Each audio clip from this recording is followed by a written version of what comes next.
Hi, good morning. How are you? It's been a few weeks. I am sorry. I did a few travels and then I was in the middle of another project. So it's been a while. I miss you. I miss you guys. I miss having this conversation every Monday morning. So welcome to another Monday morning. Today, my prayer intention was to talk about when to vocalize your voice.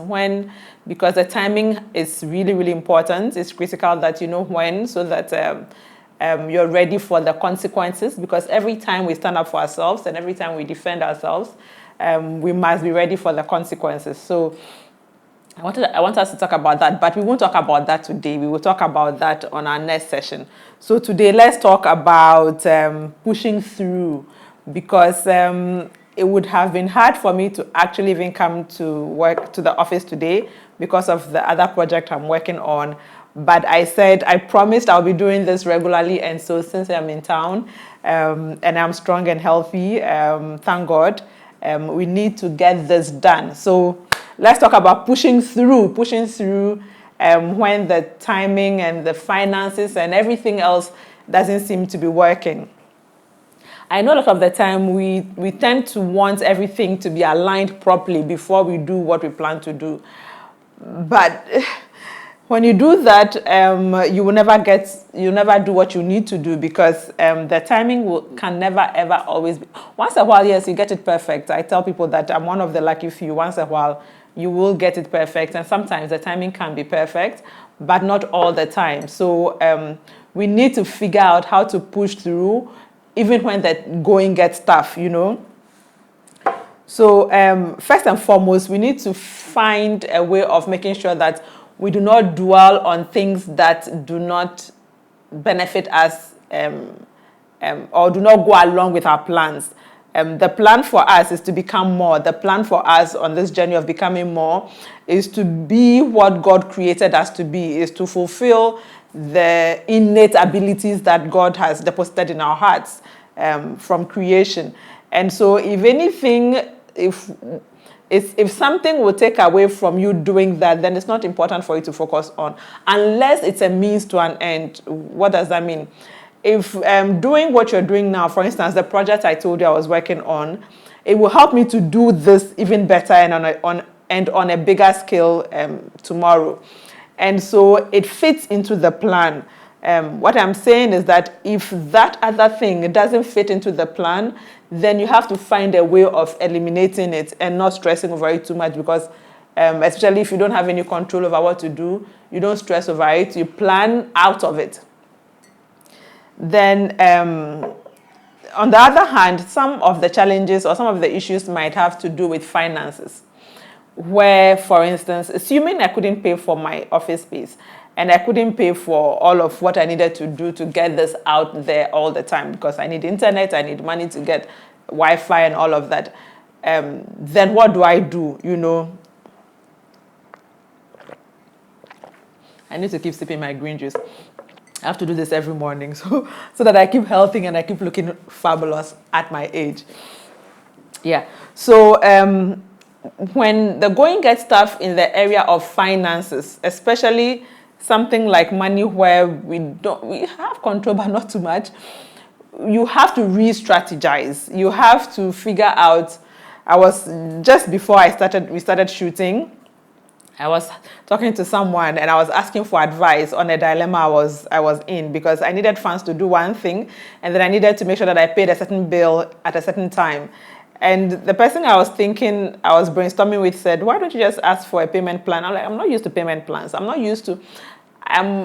risk averse. I don't like debt. I know I'm a businesswoman, so I should understand debt. I do understand debt, but I just don't like to owe as a person. So I was hesitant, but then I called the person and they were more than open for a payment plan. And I'm like, wow, that's pleasantly surprising. And so that weight has been lifted off me. And it was just a little thing that was shared. And within 2 seconds, we've got a solution to it. Sometimes I think we think our problems are bigger than they actually are. The problem might not be as big as they are. So in terms of finances, you just have to, work around the plan. and see what happens. Other times you have to cut out certain expenditure. I haven't shopped for myself. Okay, I've shopped a little bit this year, but I haven't shopped the way I typically would shop for myself in a year or in a couple of years now. I haven't gone on a good vacation. I haven't a lot of things that I typically would do because I need to start my business and I need to make sure that certain things are in place and all of these other projects I want to roll out. So because of that, I am cutting certain expenses. When it comes to finance, especially, you have to, re-strategize, you have to re-budget, you have to, tweak the budget here and there all the time. Then you might not always get the support you need. You might not, and we've spoken about support when we were unearthing our talents earlier. You might not, especially when you start out, initially because of nouveau feeling, people will be excited for you. They'll be all over the place to support you.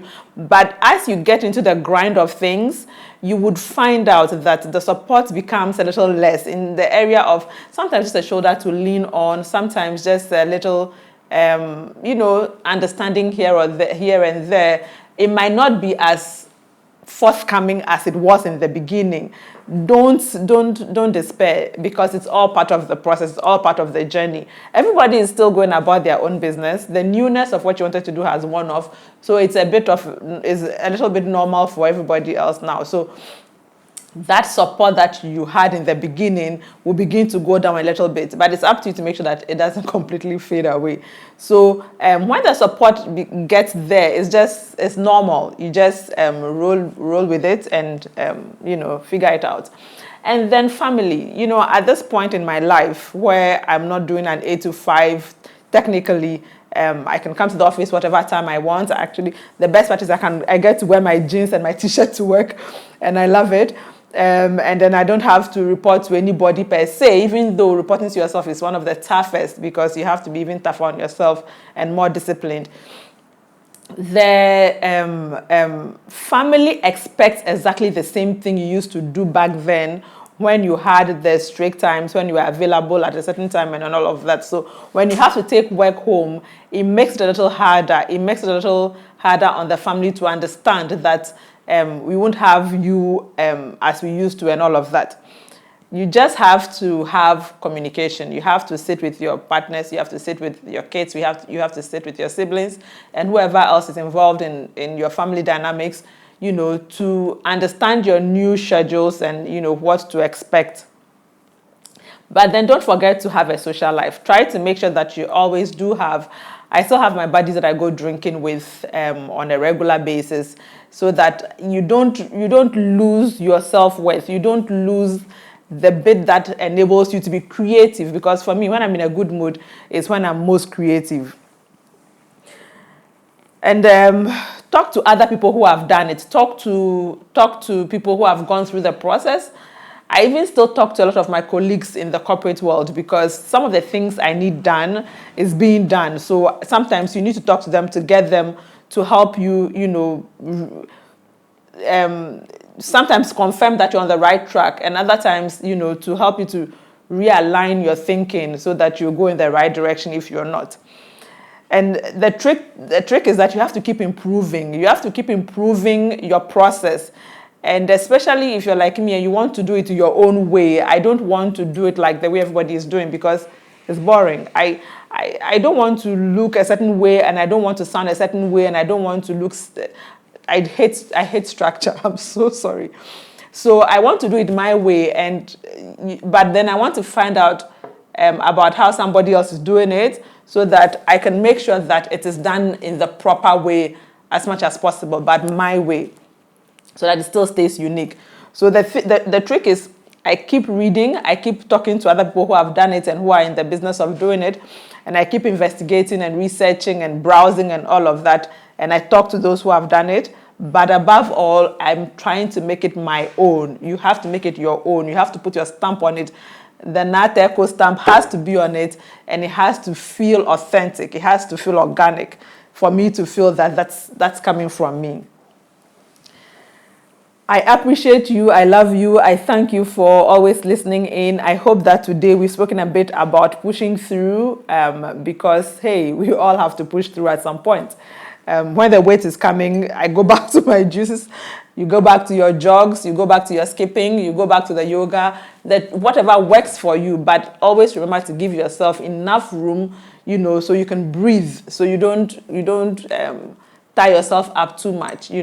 Life is too short. We have to have fun as we work hard so that it's all balanced out. I hope I spoke to somebody today, and I definitely will come back with you next week. We are back in town, so it's going to be quite regular until I should have announced my vacation, actually. So next time I'll let you know when we are not going to be around so that we are properly prepared.